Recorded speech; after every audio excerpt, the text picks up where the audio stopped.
Power کس چیز کا نام ہے؟ پاور نام ہے، اپنے آپ میں سپر پاور بننا اور ہے۔ قبلہ سے باتیں ہو رہی تھی اور اس میں نے ایک جملہ کہا کہ آج کے دور کا سب سے بڑا المیہ یہ ہے کہ وہ انسان سپر پاور سے ٹکرایا جس کا اپنا گھر بھی کرائے پہ ہے۔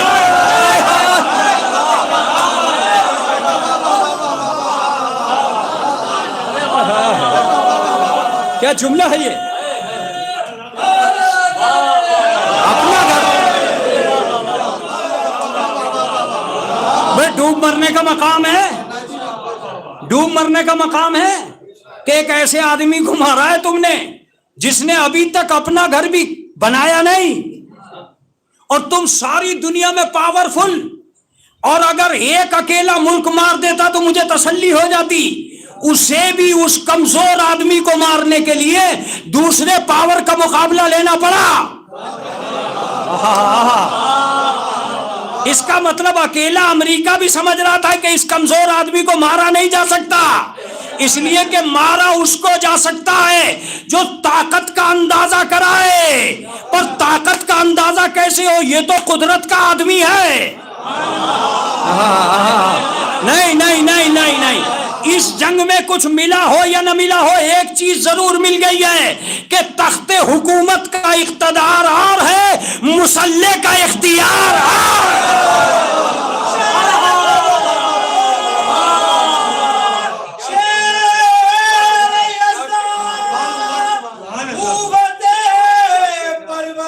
مسلح کا اختیار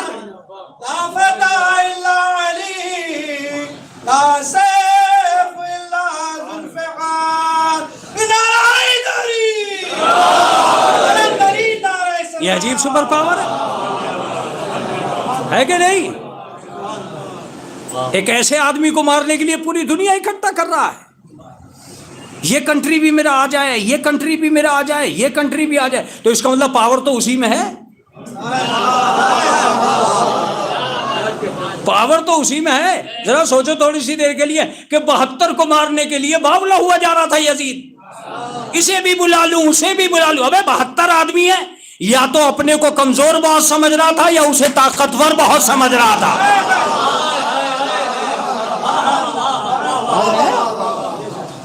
دشمن جو ہوتا ہے وہ ایسے ہی کرتا ہے۔ ایک جناب ابراہیم کو جلانے کے لیے پورا لشکر لگا دیا، لکڑیاں اکٹھی کرو، ابے پاگل ہے کیا؟ ہمارے ہندوستان میں آجا کتنے من میں آدمی جلا دیں ہمیں پتا ہے، تو جمع کرتا جا رہا ہے۔ اس کا مطلب وہ ابراہیم سے اتنا ڈر رہا تھا کہ سمجھ رہا تھا کہ چند لکڑیوں میں ابراہیم جلائے نہیں جا سکتے، اور قدرت نے اس میں سے بھی بچا لیا تاکہ دنیا کو پتا چل جائے طاقت کسے کہتے ہیں اور قدرت کسے کہتے ہیں۔ ارے میں نے کیا جملہ کہا!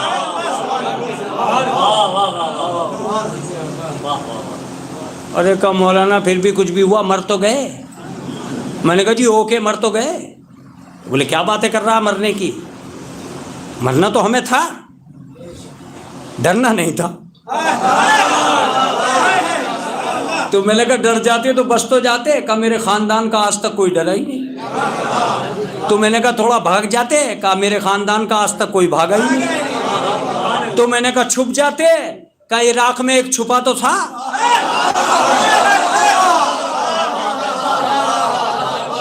میں وہ غازی ملت بھی نہیں بننا چاہتا تھا جسے یہ بلوں سے نکال کے لے جائیں۔ تو اب ایک ہی چیز تھی، میں نے ان سے کہا کہ ٹھیک ہے میں تو مر جاؤں گا، مگر ایک بات یاد رکھنا، جس دن میں مروں گا اس دن سے تمہارا ڈاؤن شروع ہو جائے گا، تم پل پل مرنے لگو گے اور میں پل پل جینے لگوں گا۔ چونکہ میرے علاوہ یہ دنیا کا کوئی آدمی ہنر جانتا ہی نہیں ہے، دنیا کا ہر آدمی مار کر جنگ جیتتا ہے، ہمارا قبیلہ مر کر جنگ جیتتا ہے۔ ارے کیا جملہ ہے یہ خدا!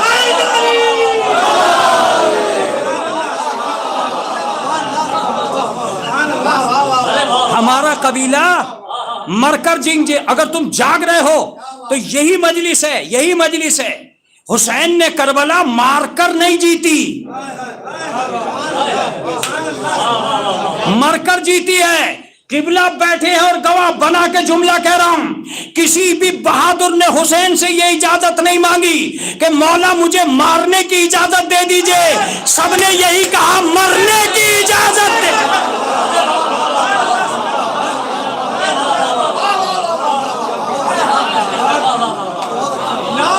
کربلا جنگ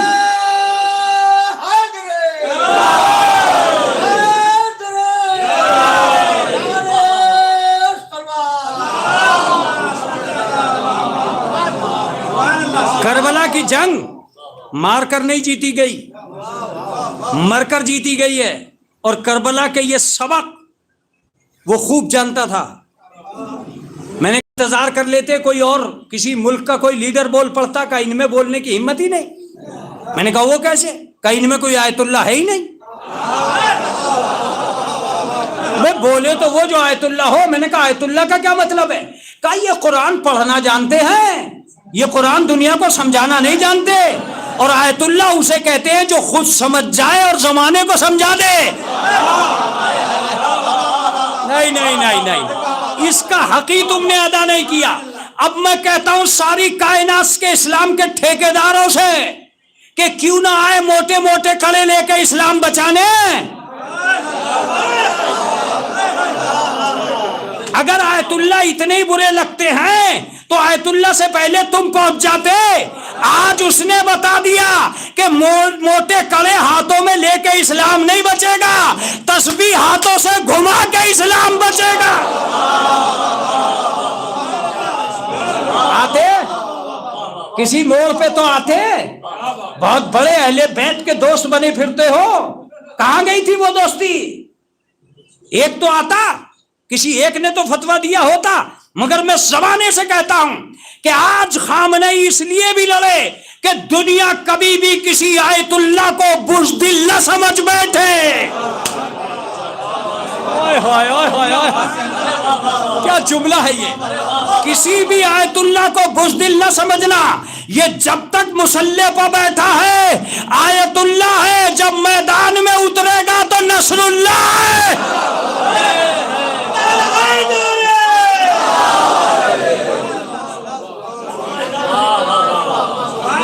تو نہ بھاگا نہ ڈرا، آیت اللہ بن کے ڈٹا رہا۔ میں نے کہا جی کیا ہم نے ٹھیکہ لے لیا تھا؟ ہم کیوں لڑے؟ کہا اگر ہمارا عقیدہ نہ ہوتا تو ہم بھی نہ لڑتے۔ میں نے کہا آپ کا عقیدہ کیا ہے؟ کہ جب بھی ظلم و جور سے ٹکرائے گا شیعہ ہی ٹکرائے گا۔ اب تمہارا سننا تعجب ہے، اب تمہارا سننا تعجب ہے، کیا تمہارا یہ عقیدہ نہیں ہے جب یہ دنیا ظلم و جور سے بھر جائے گی تو پردہ غیب سے امام آئے گا، اسے عدل و انصاف سے بھر دے گا؟ تو کون ٹکرائے گا؟ کون ٹکرائے گا؟ آخرش وہی ٹکرائے گا نا۔ میں نے تو ظلم کی آنکھوں میں آنکھیں ڈال کے اس جنگ کا اعلان کیا ہے جو آخر میں ہونے والی ہے، اور مجھے کرنا بھی تھا، اس لیے کہ میں انہیں یہ احساس دلا کے جاؤں گا کہ ابھی تو ٹکر آیت اللہ سے ہے، حجت اللہ تو ابھی باقی ہے۔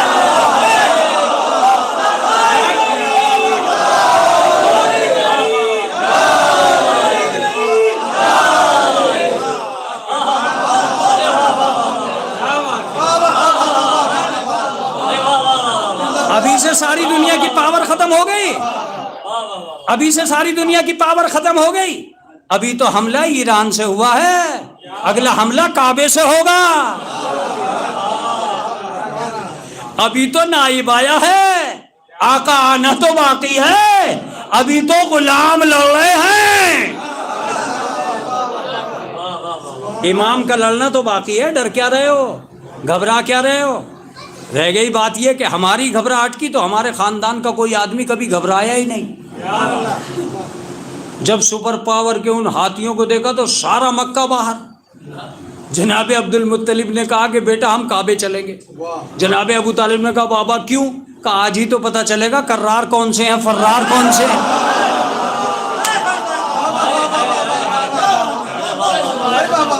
گئے اور جانے کے بعد اپنے اونٹ بھی مانگنے گئے وہاں۔ اس نے پوچھا جی اونٹ مانگنے آئے ہو؟ میں تو یہ سمجھ رہا تھا کعبہ بچانے آؤ گے. کہا نا نا نا، اونٹوں کا مالک میں ہوں، کعبے کا مالک اللہ ہے. تو اس نے پوچھا تم متولی تو ہو؟ کہا اسی لیے تو کہہ رہا ہوں کہ مالک وہ ہے، متولی میں ہوں، تاکہ دنیا کے ہر متولی کو پتہ چلے کہ تم متولی ہے، مالک نہیں ہے.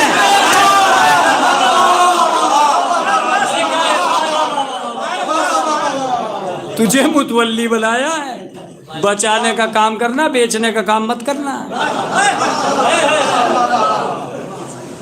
اور بیچتا ہو تو بیچ لے. جتنی سال بھر میں یہ غنڈے بیچ دیتے ہیں اتنی میرا امام اس سے کہیں زیادہ بڑھوا دیتا ہے. ایک امام باڑہ سال بھر میں بک نہ پاتا ہے اور 50 بن جاتے ہیں. میں تم سے کہہ رہا ہوں اب تک گلک سے نکالنے والے اتنے پیدا نہیں ہوئے جتنے ڈالنے والے پیدا ہوئے.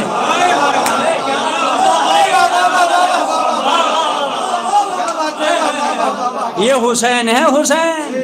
یہاں کھانے والوں کی کمی پڑ جائے، کھلانے والوں کی کمی نہیں آتی.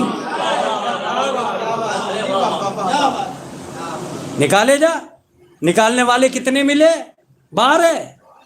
اور 12 اپوزیشن کے لگا لو، 24. وہ انہیں بے ایمان کہہ رہے ہیں، یہ انہیں بے ایمان کہہ رہے ہیں. وہ انہیں نہ نکالنے دے رہے، وہ انہیں نہ نکالنے